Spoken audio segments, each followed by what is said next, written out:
My name is Katie. I grew up just at the foot of the Quantocks, and after a very circuitous route of about 15 years with the kind of standard London stint, and then finding my way back here just over the last year and into this extraordinary place and network of people, in a job which I'm just so grateful to be here to do. My job title is Network Weaver, which is an extraordinary title, which basically means I get to go around, chat to everyone that I want to chat to, make connections, figure out areas for collaboration, and really build the relationships that I think underpin much of what we've been talking about this morning. To Imi's kind of provocation at the end there, we can't do this on our own. We need the trust, the relationship, the collaboration. And that's what my work wife over here, Isa, and I, co-network weaver, have been really focusing on over the last year. And I think these symposium events really are a really excellent example of network weaving, of bringing people together around common topics that really matter and into a room and a space where there is room for their own interpretation of how those topics matter. So I hope today that we have opened up a container and a space for you to bring this topic to yourselves in a way that really makes sense for you, your own perspectives, your own experiences. As Jess said earlier, this isn't necessarily about the answers, it's about the conversation. And we really hope to continue that with this excellent group of humans who I've been network weaving with over the last few months. And I think I've also spent quite a lot of time over the last couple of years bringing people out into nature to explore and discuss this inquiry of how we prepare for a future that we cannot know. And I think that's what we really want to do this afternoon, is to talk about some of the ways in which people are already doing that. How are people preparing? How are we having relationships with land that matters to us in ways that repair and don't deplete the land? How are we as community stewards and caretakers and artists bringing ourselves into land in a way that is reciprocal and restorative? And so I hope we can really get into some of the creative, hands-on, practical ideas and practices around land this afternoon, and really ground everything we talked about this morning in the locality of Somerset as well. So 3 extraordinary speakers here who are going to help us pull out some threads in this idea of land practice this afternoon. So with that change of direction, and the idea of how we respond, which I think is key, is a very tangible example of how when we were curating this conversation, wanted to bring in perspectives of people who have very different lenses to this idea of land practice. We'll be hearing this afternoon about agriculture and farming, about creative and cultural representation in land, and also about community land stewardship and belonging and identity. So some of the more personal and relational terms and ideas, I think, are really, really important. I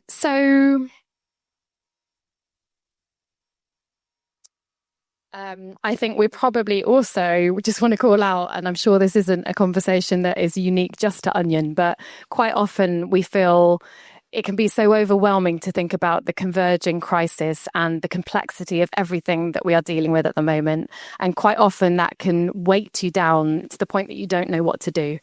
And I think it's really, really crucial that we are just involved locally in something that matters to us, that is bigger, a part of something bigger. And that really, for our sense of well-being, helps us know that we are contributing in whatever small scale that may be. So, yeah, these extraordinary people are doing that in ways that are inspirational and are grounded and rooted. And, let's get on with hearing their hopeful stories of land practice. So we'll have the same format as earlier, 20 minutes from Anita here, who's going to share some wonderfully warm and, we shall see some ideas of how these things are happening on the ground, because they are. When we look around us, there are these coordinated acts of understanding land in a way that our human hearts understand. It's a very emotive topic, and I think that's really what we want to speak to and hear about this afternoon. So, Anita, Hello. When I met Anita, she invited me for a walk a couple of weeks ago to the land where she will be speaking about today. And the thing that struck me most was just the warmth that Anita has, the generosity. We encountered many people and many species as we walked on our walk for many hours. And everyone knew Anita's name. Anita knew everybody's name. There was just a real sense of not only the relationship she has with the land, but the community and connections and network of relationships that's built around the work that she's doing. And it feels really, really honoured to be a part of understanding a bit more about that today. I really loved, Anita, the summary on your website, which is Anita, writing, scything, planting, reading, thinking, making clouds, baking bread, sketching and stretching. Because I think as humans, we aren't just one thing, are we? We're so many things, and it's hard to fit into a biography what we do. But I think Anita is such a varied and wonderful human being. To elaborate on that a little bit, she is also the chair of Transition Town. I'm sure many of you are involved in Transition Town or know of it, a movement that really helps us be more self-sufficient as communities and brings the local skills and knowledge sharing into the places that we love and enjoy. She's doing some extraordinary work in Wellington, which we'll hear about today, the Wellington Basins and Foxes Field. She is also the author of Grave Pyre's School of the Recently Deceased, which is a children's novel about death. She's also a contributor to The Guardian's Country Diary, which is exceptional and tells you lots more about the work she's doing with Transition Town and beyond. And I hope Anita will, well, let's see what she's got to say, but I hope she will tell us about the land that she knows and she stewards. And I also think it's a step in the right direction of what we heard earlier in terms of community land ownership and the ways that we can just try and work with the things that we have close to us on the ground. So welcome, Anita. Thank you. Over to you. Thank you very much.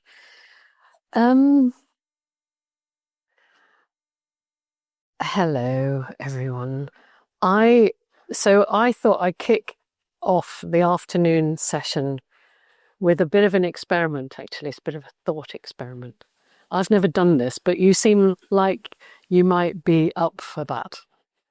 I don't know, it could all go horribly wrong, in which case, very quickly. Yeah. So this is an experiment, which I need everyone's help for. When you think about, I want to bring in the word nice, okay?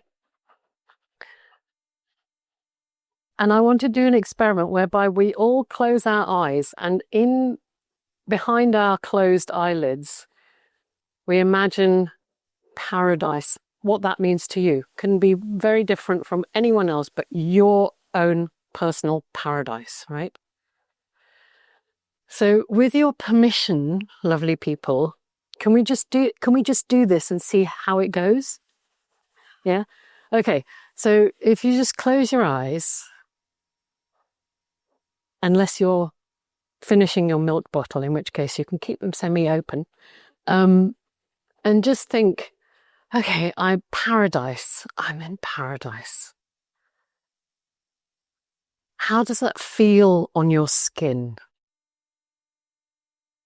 What's the weather like there? What's the air feel like?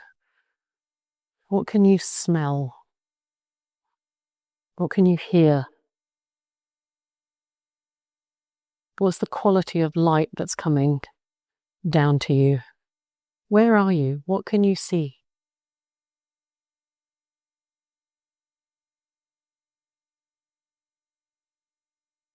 And now I'll invite you to, with your eyes still closed, and just calling out whoever, what can you hear? Let's go with hearing first. What can you hear in your personal paradise? Birdsong. Water. Yeah. Insects.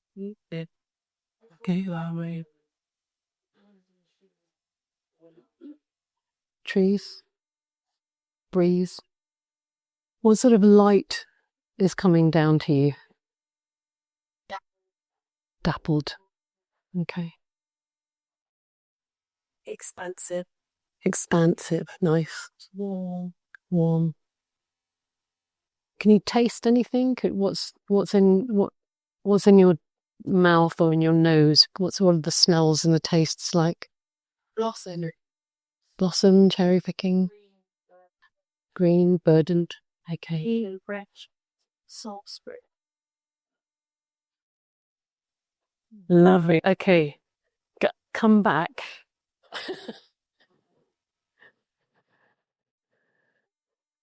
So, what is extraordinary about this exercise is that you can do it in almost any part of the world, almost in any culture, and a very similar landscape very often opens up with many of the similar elements. There's water flowing, it's got dappled light coming through, there's a sense of freshness in the air, there is abundant food that you can pick and eat, there's a peaceful kind of sense of harmony and coexistence. So the word paradise comes from the ancient language of Avestan. I may not be saying that right, but it's basically Persian in origin. It originates from Iran.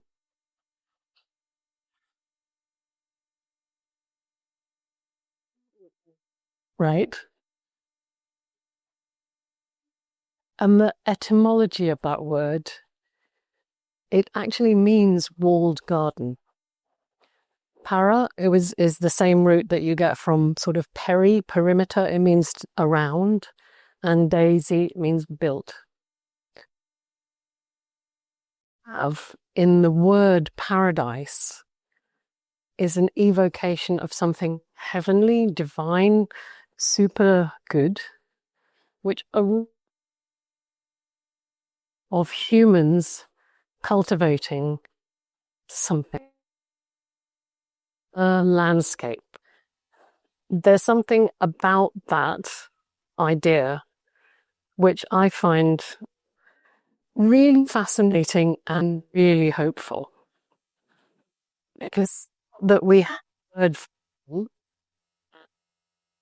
apply that to gardens. It's that our conception of a heavenly, safe, beautiful, abundant place,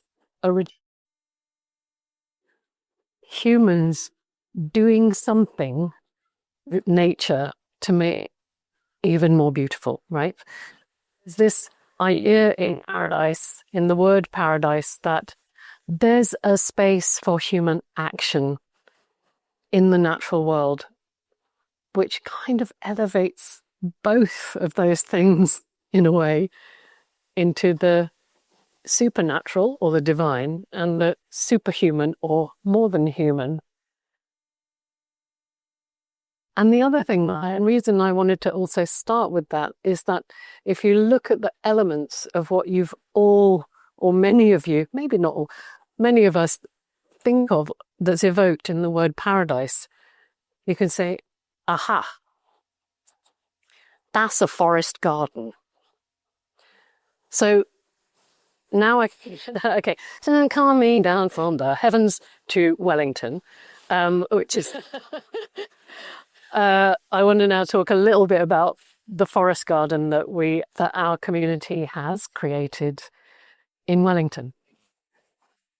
To me, is a little slice of paradise. Oh, I mean, it's just amazing. It is amazing.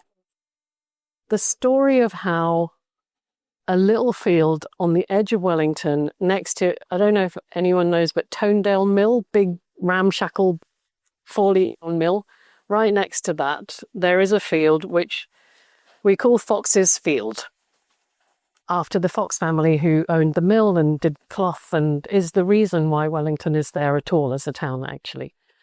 So on that field, which is 8.5 acres, there is now a 2.5 acre or 3 acre forest garden, which has been designed, planted, created, maintained buy my hive.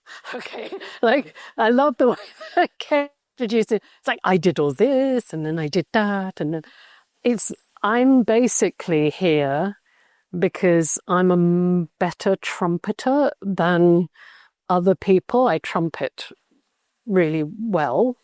I think I can say that, but I can only do this because the hive of Transition Town Wellington has so many amazing people in it who know so much. The forest garden itself, I will get to, but very briefly, I will just rewind a little bit to give you a bit of a story about how we got there, because we can't do any of this stuff without convincing stories, and some stories you just can't help but share. They're just such great stories.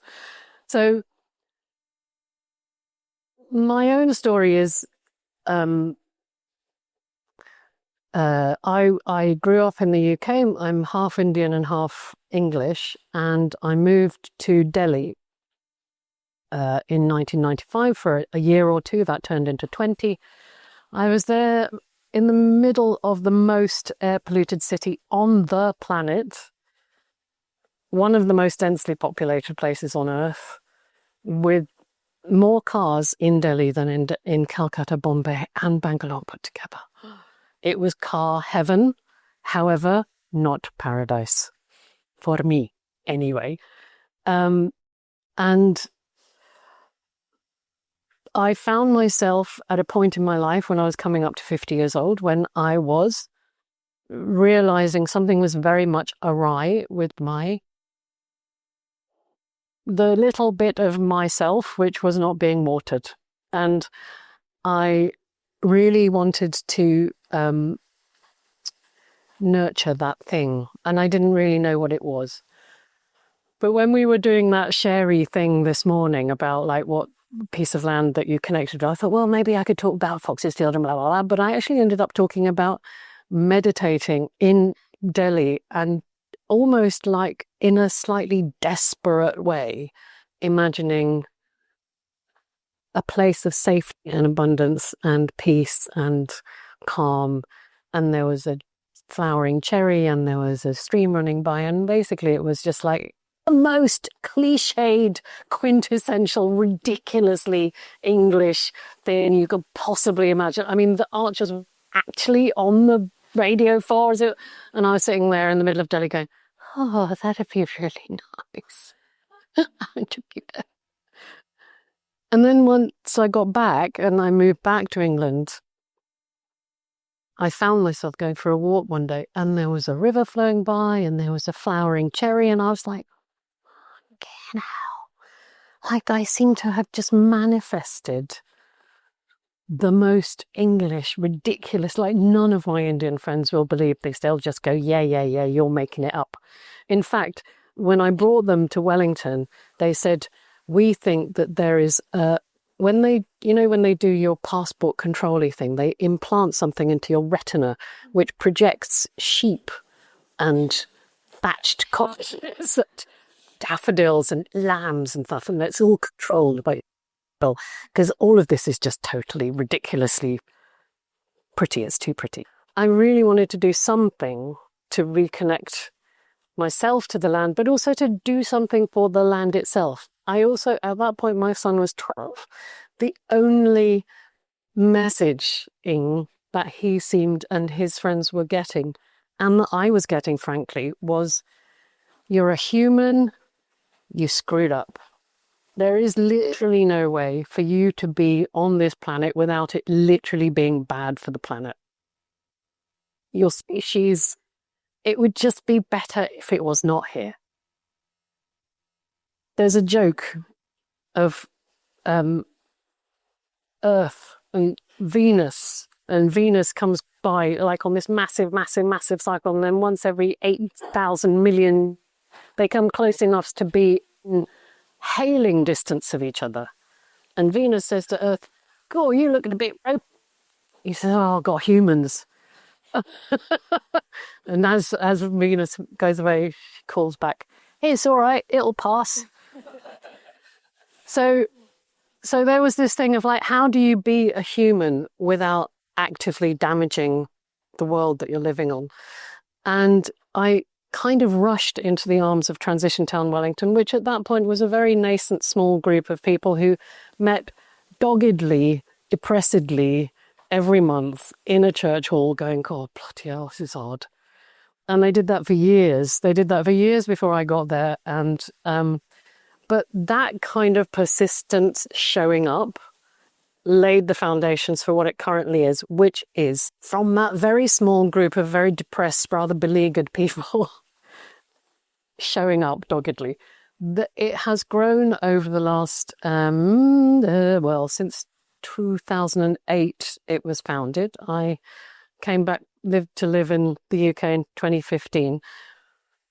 Where we're now at is that from the very small bits of land, which the council basically at that point were like, well, you seem to be quite keen on, I don't know, doing something for the environment. Oh, very good. You can look after that bit, which we don't have the time, money, or inclination to do anything about.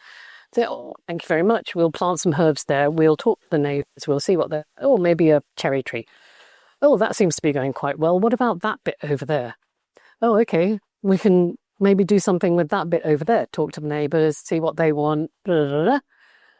Oh, there's a bit of an abandoned churchyard there. What about linking up with that and that here? So after a while, there was this sense that there was this nascent team of community gardeners led by one person, mainly Helen Gillingham, who is like a superpower catalyst, knows everything, brain the size of a planet, real doer and a real organizer. And when the council in 2019, there was this bit of land which was called a long acre. So it was a long acre, funnily enough. And it was mainly a long acre full of fly-tipping brambles and nettles. And they said to Helen, does your group want to do with this? And so we said yes, because we just generally say yes to things. Okay. Means Long Acre now, 6 years later, is an absolute gem of orchard, wildflowers, bog flowers, fruit bushes. There's raspberries, gooseberries, blackcurrants, red currants. There's hazelnuts. There's cobnuts. There's wild garlic. There's yellow rattle. There's insects. There's cherries. There's apple trees. There's all kinds of stuff there. There's a willow dome. There's a wildlife pond. It's an absolute darling of a place, which we scythe regularly because we like a bit of scything. And because the council saw us doing that, they went, oh, this looks quite good, actually. And then this piece of land came up called Fox's Field. So at that point, the council was like, the district council, as was, wanted to buy that field for strategic reasons, because it's right next to this derelict mill. They wanted to have something that they could say about flood control and blah, blah, blah. They bought that field and said to Transition Town, do you want to do something? We were like, oh, forest garden, paradise, paradise, paradise. That field was a dog walking circuit. 6 of us went on a forest garden design course. At that point, a whole lot of other land came up. This never happens, but it happened in Wellington. A whole load of land came up for purchase. It was purchased by the district council. It was then put out on a long lease to the town council. We then had a memorandum of understanding with Transition Town Wellington and the town council. That entire place, including Fox's Field Forest Garden, a new community farm, 3,500 new trees that got planted last year as part of a woodland creation scheme, and possibly also the fishing ponds and the leat are now part of a 70-acre green corridor that we were hoping was going to be protected for green open space and community stuff for 25 years. We were pushing for 50. it's 150 years. That's the town council who said, can we make it 150 years? We were like, yes, okay, if you insist. Now, the reason that I'm telling you all of this, and I will stop now, maybe, is what I call the green snowball effect. You say, oh, look what we've made. You don't even have to say it. People walk past and go, oh, what are you doing? And you go, oh, we're doing this. And they go, oh, that's a good idea. Can I eat one cake? Then you do that more, and then you do that more, and more people go, oh, that sounds nice, but I don't know anything about it. I go, I don't know anything about it. I just do what Helen says. Gather your tribe, and you find out how many different things people can do. Oh my God, humans are amazing. The point is that the role of the public bodies and the councils in that we basically wouldn't have been able to do anything without Wellington Council, which so often it's the council stopping people and they're creating problems. And we have found our council to be incredibly supportive, incredibly responsive. And honestly, we wouldn't have been able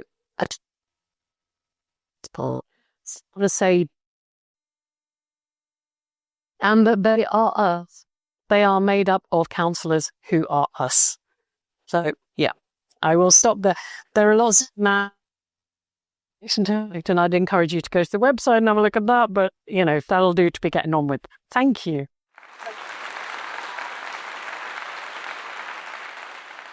Thank you so much, Anita. I'm sure there are lots of questions already about what enabled that relationship with the council and just how you've been able to do what you have. So we'll make sure we have lots of room for questions after this conversation. But let's bring a couple of other brilliant people into the conversation and continue this focus of very practical, grounded, rooted ways of connecting to the land in this local area and region of Somerset.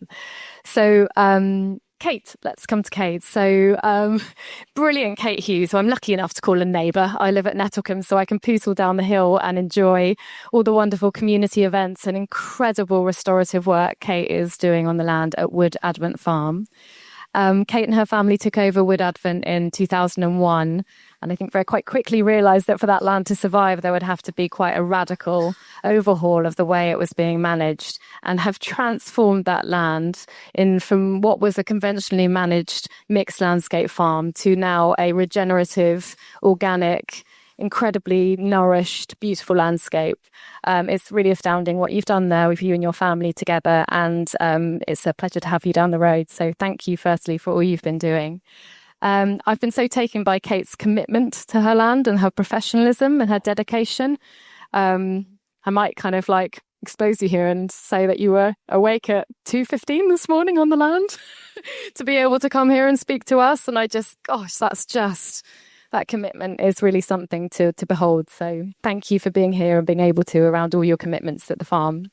Kate is also another award-winning journalist and writer. She is a best-selling author of Going Zero, A Family's Journey to Zero Waste and a Greener Lifestyle. So do check that out, and we'll share that in the resources as well.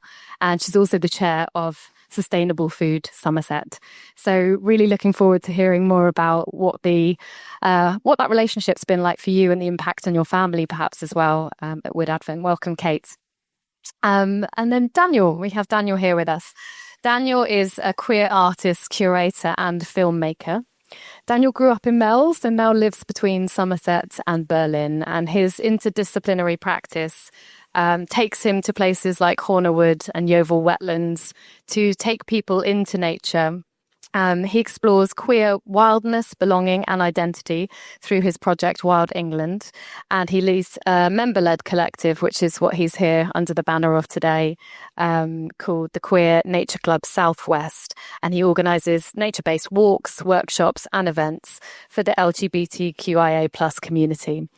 So you can find out more about his work through his social account, Social Material, but we're very delighted to hear about how artistic practice and creativity can bring access and imagination to nature-based relationships through the incredible, inspiring and very creative work you're doing, Daniel. So welcome.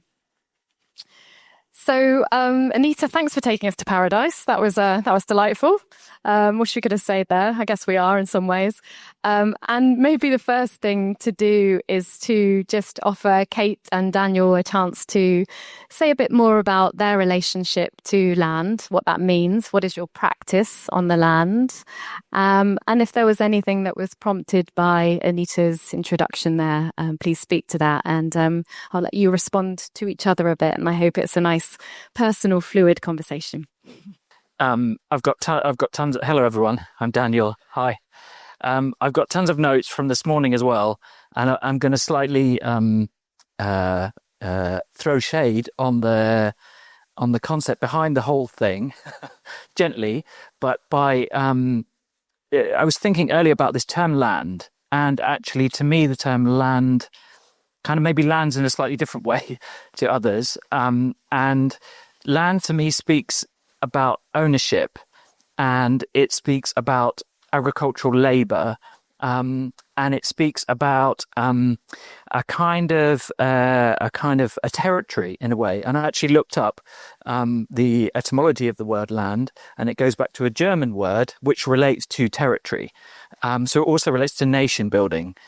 And to me, what the term land doesn't do, this is to me personally, is it doesn't speak to the huge, rich, complex ecosystems in which we are all completely enmeshed on a daily basis, and which are vast and huge. And just to give you an example, the largest ant's nest in the world is just under 4,000 miles long, and it stretches from northern Spain to northern Italy. So when we think about structures of cooperation and in methods of inhabiting this earth, nature gives us these incredible, hugely imaginative examples.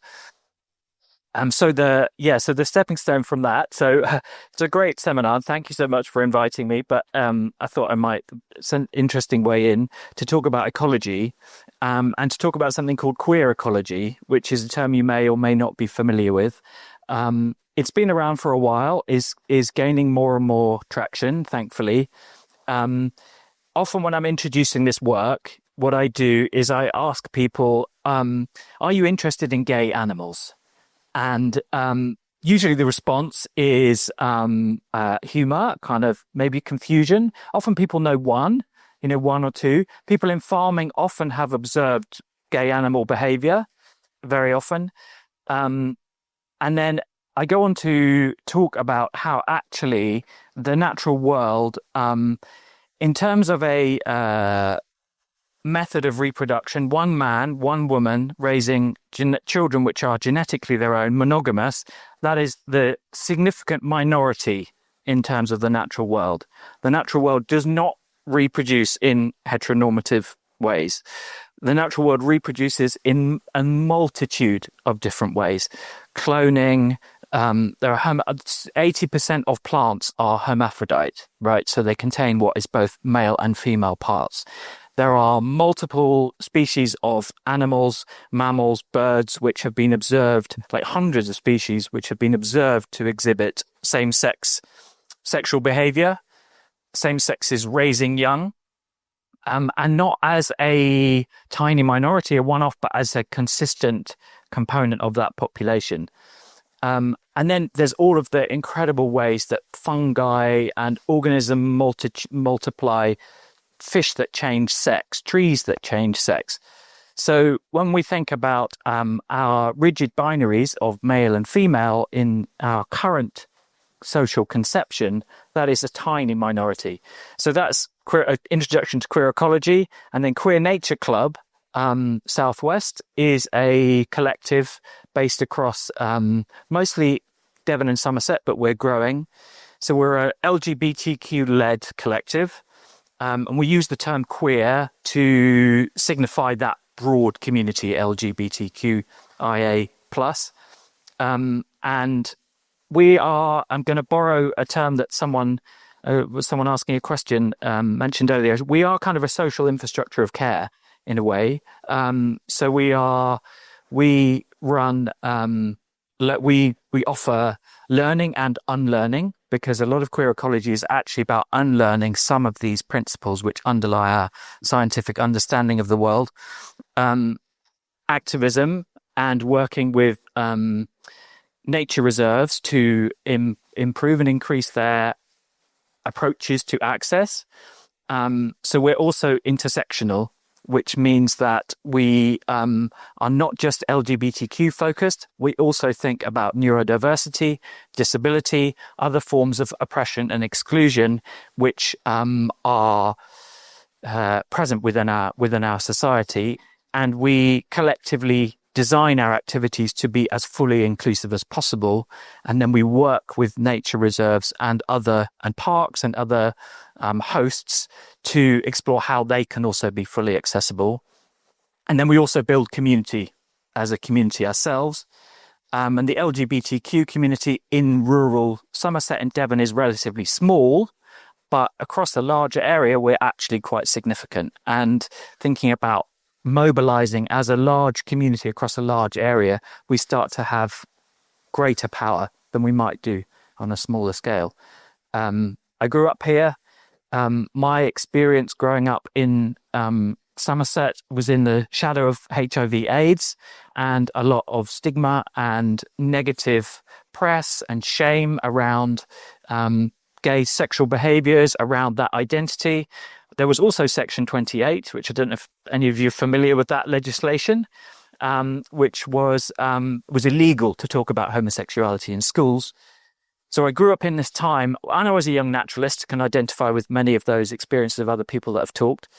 And so there's this emerging realization of my truth, who I am, and then questioning, oh, you're saying I'm unnatural, but this is natural. So it led me question these assumptions which underlie so much of how our identities are supposed to be formed socially. So I think I'll stop there. That's a bit of an introduction from me.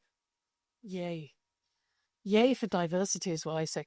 I mean, one of the things that we were just about to talk about when you all came in and interrupted us was to do with diversity. Simply, I'm the older I get, the more I think that just diversity, if nothing else, it builds resilience in all kinds of ways. Yeah. Whether it's whatever diversity in whatever field. I mean, I'm thinking about it in terms of even like what the publishing world is like. It needs bibliodiversity. There are all kinds of readers who need all kinds of different books. So, I think I'm probably the sacrificial landowner. So, and if you want to go ahead with public lynching, could wait till I brought the kid to bed tonight. Apologies that I'm not an old white Blake in tweet. Just to reinforce a view stereotype. I'm Kate. I spent the first 20 years of my professional life writing about economic explicit of finance in the city, and then made the mistake of marrying fauna. And we took on family farm in 2021, which it was 2001. That was silly a bottom shit, but 2021, and we took what was a conventional mixed farm 3 miles from here. Anybody else can visit, and have spent the last 4 or 5 years and helping it recover, not making it do anything, hopefully, that speaks to the triumvirate of human, nature, food. So I guess I'm here because I can't think as high as you guys can. I can only do parasite application. But what you're talking about in terms of diversity plays out every day on our farm. And so everything I do has to speak to soil health recovery, to biodiversity recovery, to climate change resilience, and to the production of nutritiously dense food. And that is not a given because we know that the way most food is produced now has destroyed its nutritional rate. So cat mackay is the obvious one. It's now, so back up a bit. if you take a carrot that was produced as it was traditionally produced in what we would call pre-Green Revolution terms in the 1930s, 1940s, you would now need 31 of those carrots produced conventionally to give you the same nutritional value. Now, if we think about this scary shit, the same plays out in crops, the same plays out in meat. But carrots is the big headline because it's terrifying.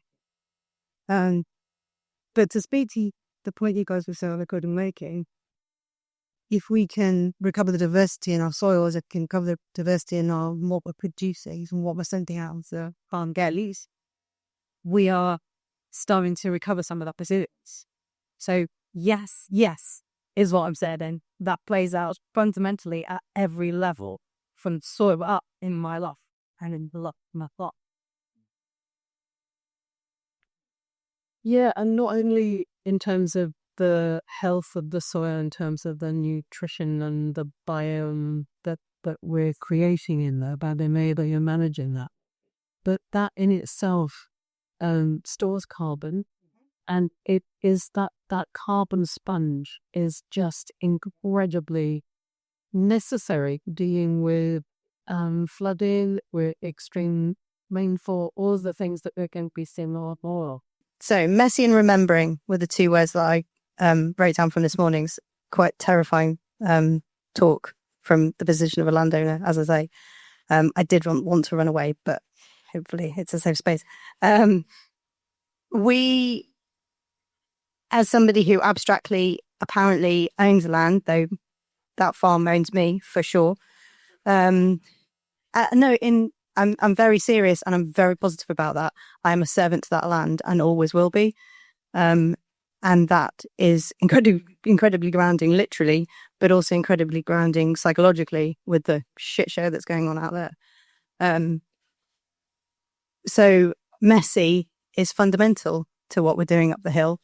We're trying to work it out in the same way that there was a conversation, I think Nadia was talking earlier, about, okay, give us that opportunity or let us recover that opportunity, and we'll work it out. I'm there with you because that's what I'm trying to do on a daily basis. The other one was remembering, and to speak to the point that I think you were making, Anita,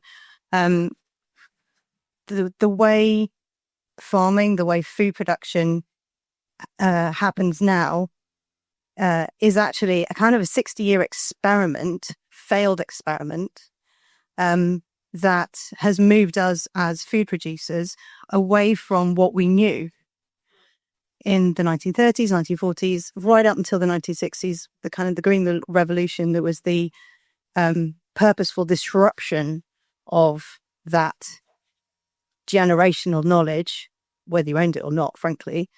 And what's really exciting is that recollection is now coming back into the fore at a point of fear, at a point of uncertainty, and at a point where we need some very real, tangible, visceral responses to confusion, chaos, uncertainty.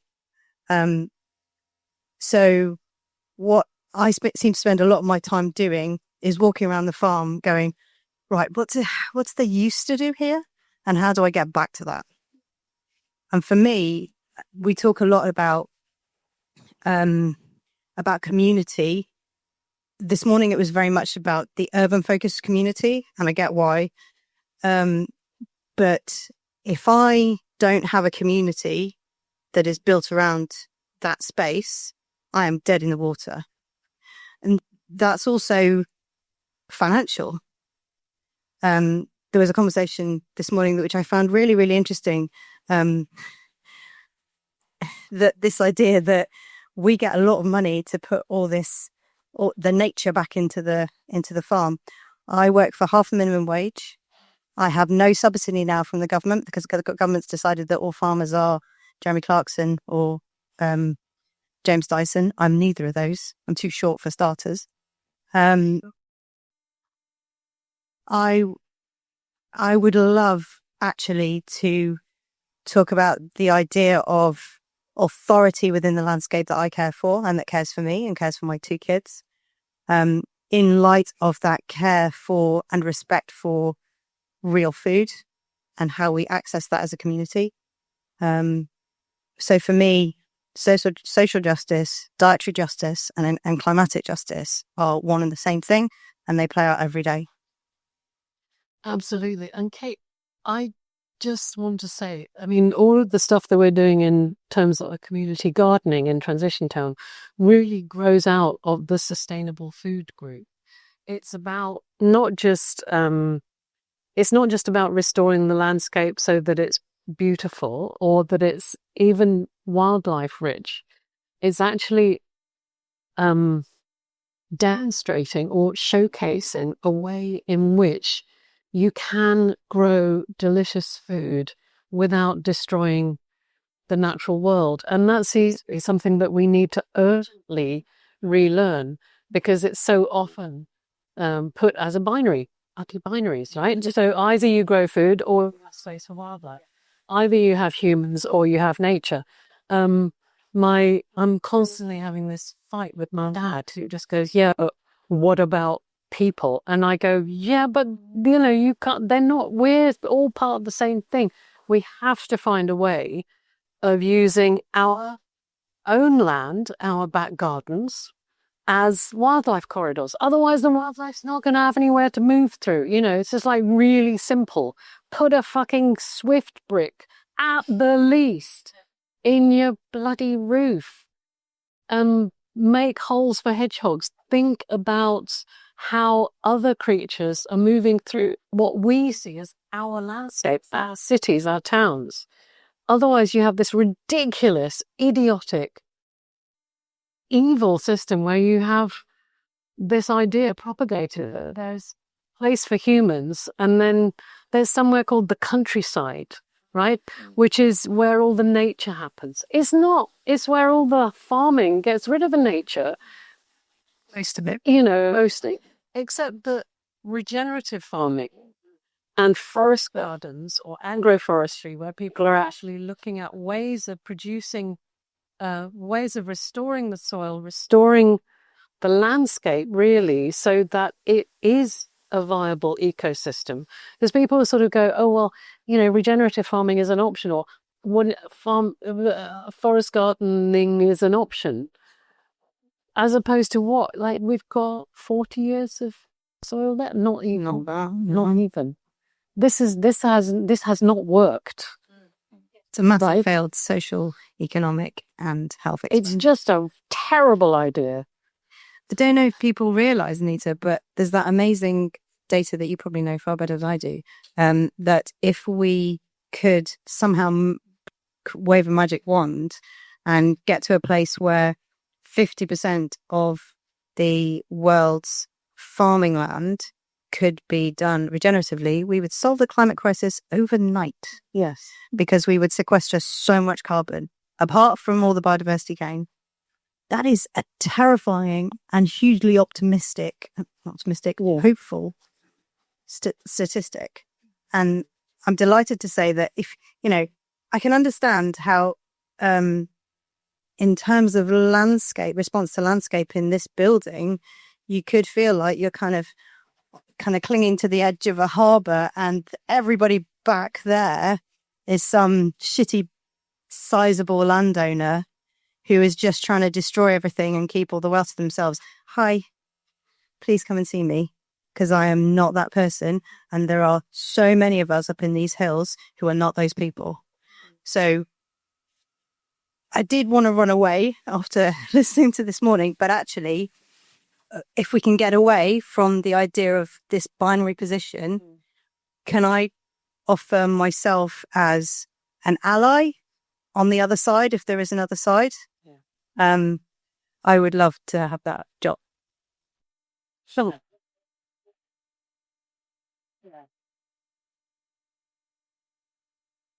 I think there's also something around these questions of what you can do if you don't own land, or if you don't, you're not necessarily close to, you're not in Wellington. You know what I mean? There's not necessarily, and you can for fantastic to start things yourself. But there's also for me, there's something really interesting about how we consume and we experience land or landscape. And it's in many ways, it's art historical, that the first images of landscapes were commissioned by landowners to show off the land that they owned.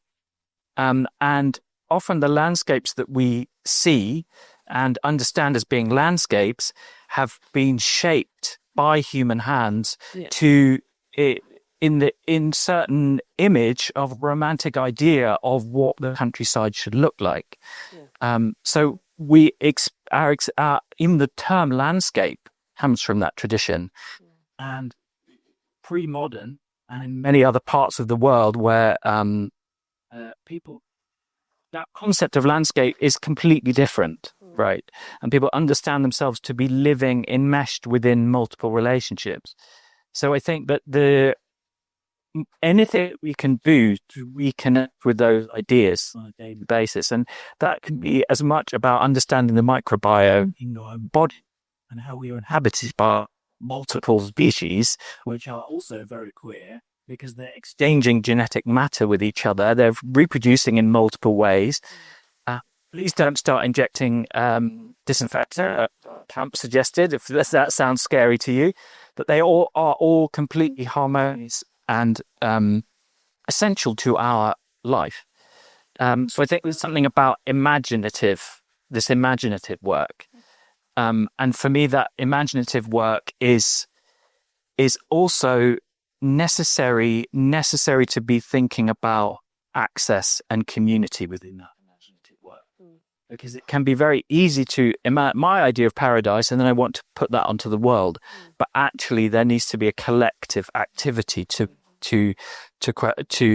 imagine that. Yeah. Can I tell them about being an otter? Oh gosh, Anne, absolutely. I thought you might turn up as one today. So one of the things, it's an act of radical empathy, I think, as well as imagination, is that I'm currently, as is my mate James there, embedded in a project to assess the systemic risks to the Tone River catchment area through the lens of 5 different key species: kestrels, red deer, otters, salmon, earthworm.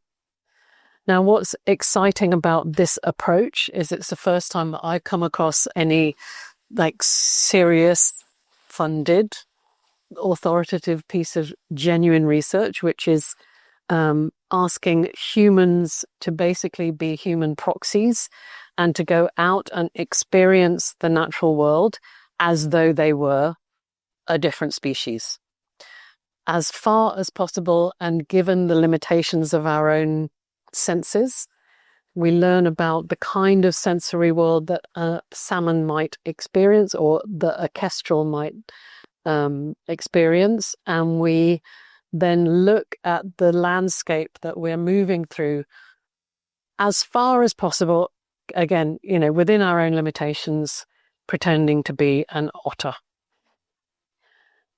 This sounds potentially ridiculous, like I'm literally not an otter, although I would quite like to be.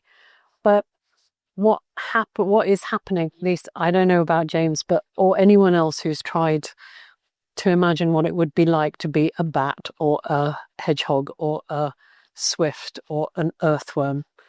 But it is heartbreaking, actually. It is really, really heartbreaking, because every bend in the river I'm seeing human stuff that for me as an otter is just going to be a really big problem.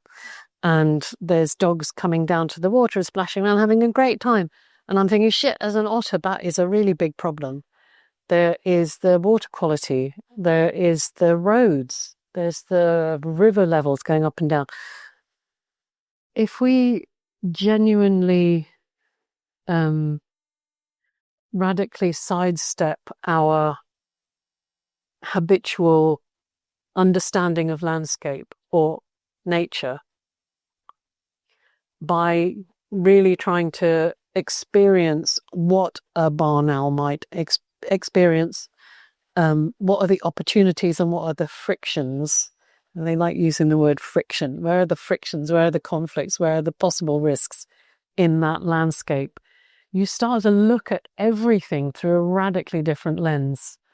When we started doing the forest garden, for example, we were definitely wanted to do no dig or minimal till to the land. So you don't plow things up and get rid of stuff and then plant into it. You suppress the grass. Now, we didn't want to use plastic, so we used acres and acres of cardboard that we had to painstakingly take every bit of sellotape off that we collected from all these different factories. Well, it was a nightmare. We mulched on top of that with grass, which turned into hay. And on one occasion, in the second year, we planted trees. We planted at what's called a food hedge, a fedge that goes around the forest garden. And at the height of the end of the summer holidays, bone dry, tinder dry, lots of teenagers around, very bored, set fire to it.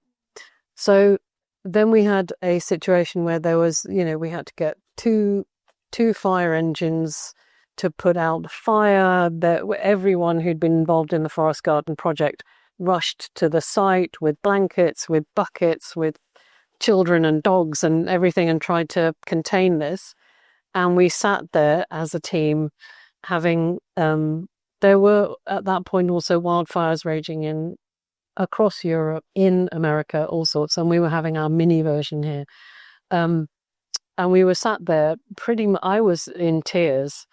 And there was, within 20 minutes of that fire being put out, we had 4 different people saying, okay, what we need to do is this.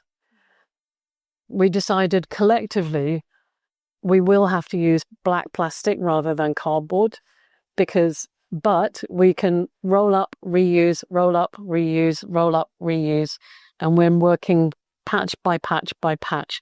And Helen, who thinks like this, 8 years, we'll have it done, she said. I said, like 8 years? She said, well, maybe 10. So I was like, okay. So we said, okay, we'll have blocks of compost in between the hay around the fedge, because that acts as a fire break.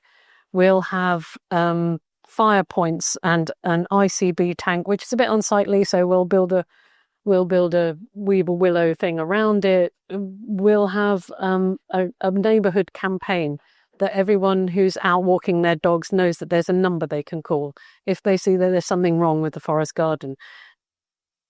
I'm telling you, like, for weeks afterwards, whenever we were down on that site, random people would come up and say, you're doing fantastic. I love this place. Oh, it was such a shame that happened. Do you need a hug? And I'd be like, yes.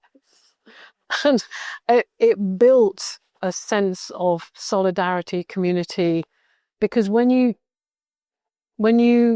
face, as we all face and will face, difficulty, destruction, opposition, death, illness, decrepitude, loneliness, hard times, that can be a really positive thing, because around you, you will find people stepping forward into that gap. And that is certainly what I have found with Transition Town. People who otherwise would pass through that field and maybe they like it, maybe they don't. But when something bad happens and they see the good and the energy and the love and the care that has gone into that thing, they will give you cake. Honestly, they will give you hugs. There's so much love out there that can be accessed when something awful happens. It's not that I wanted that place to catch fire. However, I want to say now, we only lost a couple of trees, and the ground underneath there, which was ashy, is actually really doing well, So fire is also a natural process. Stuff happens that's out of your control. It can feel devastating at the time, good stuff grows out of that. Katie, can I ask these two a question? How do you talk to fears around trust? Because you're talking very much about a few people who affected what you were trying to do so severely, but the rallying around of your community. Daniel, everything all the messages that I get, that I'm getting from the 3 seconds that we had a conversation, is around being able to develop a place in various landscapes from a position of safety and a position of trust. From my point of view, my job is to demonstrate that I am trustworthy as a landowner. How do we do this?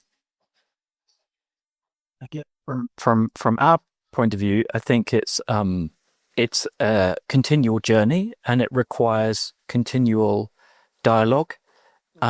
We have a kind of it's not exactly a policy. It's a kind of guidelines, a community culture, which is around the kind of space that we want to produce and inhabit when we're together. And that includes around access. It includes around pronoun use. It includes around not taking for granted you might know someone's gender based on their appearance. All kinds of ways in which we can build and share a space together for that time period that we are together. And there's a lot of stuff, interestingly, around photography and around anonymity and around personal details, and lots of detail in it. And we're still working on it. So it's a never-ending project. And new people join the community will have new perspectives on that. We also have a culture of reverence, which is about how we want to approach the spaces that we are temporarily inhabiting for that time, because we don't own any land, we're not custodians of any land.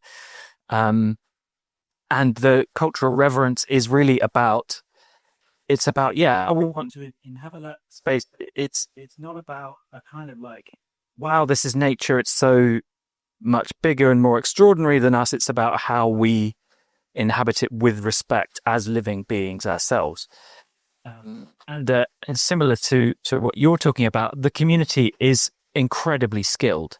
Like, I think that when you challenge hierarchies, so when you stop having kind of one boss and then, middle managers and then staff, when you start to kind of make things as horizontal as you can, but with also accountability, all kinds of opinions and skills and experiences come forth. And our community is incredibly knowledgeable, often on really specific things, really specific insects, or on access as well. And one of the things, we also pay members of our community as access consultants around shaping the events that we produce. So there's a lot of labor that goes into it. And as much as possible, we try and hack funding and other sources to resource the people who are leading it, because often they are from low socioeconomic backgrounds and have disabilities. Weirdly, yes. I mean, I think that this trust issue is absolutely crucial, and the way that we've developed as an organisation, Transition Town Wellington, over the last 10, 15 years has been getting increasingly as projects get bigger or they become more visible, you need to be that much more careful about things like, your GDPR, your insurance, your health policies, your access, your communications, and making sure that side of things of the organization is transparent and well documented is something that we put a lot of emphasis on, and are really, like, our website, you can pretty much find out about anything to do with the way the organization is run by our website. And what we've increasingly realized over the last couple of years is that up until now, we have been entirely volunteer run and volunteer led.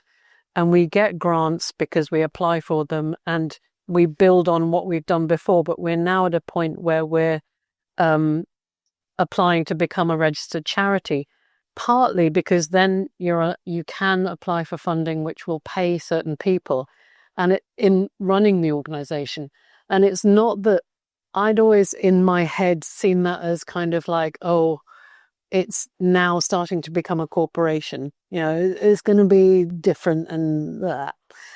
It's actually to do with justice, because unless you've got people who can afford the time to do things voluntarily because they have other sources, those other people can't access that stuff.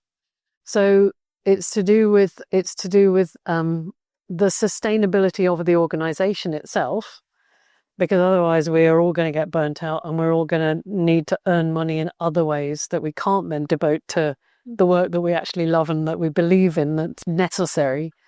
So looking at sources of funding and looking at the best kind of organizations that can support the people and the work that we're doing is really key to all of this. I've loved, in fact, all of the people who've ever had anything to do with Transition Town Wellington love the informal, do-it-yourself, get on with it, kind of messy, human scale thing of the thing, right? We don't want to lose that. You don't want to lose that. But what you also don't want to do is to have an organization that's only relying on a few people forever, because that's also not good, right? So the next few years are going to be really interesting in terms of not just how the forest garden develops and what else develops, but also in terms of how to build an organization. This morning, I think someone was saying you need when that point, like, we don't own any land, but I can imagine potentially a situation maybe in a few years' time where we have the bucket, where part of our community says, actually, we want to build some affordable housing in a really sustainable way in Wellington. At the moment, there's huge housing development, I mean, as in everywhere, where people are protesting, but they're not actually able to offer an alternative. If there was that point, we would need a bigger, more sort of like flexible, stronger organizational bucket to put something like that in. Mm-hmm. That to me means a registered charity at the very least that we can then use. Yeah. Thank you.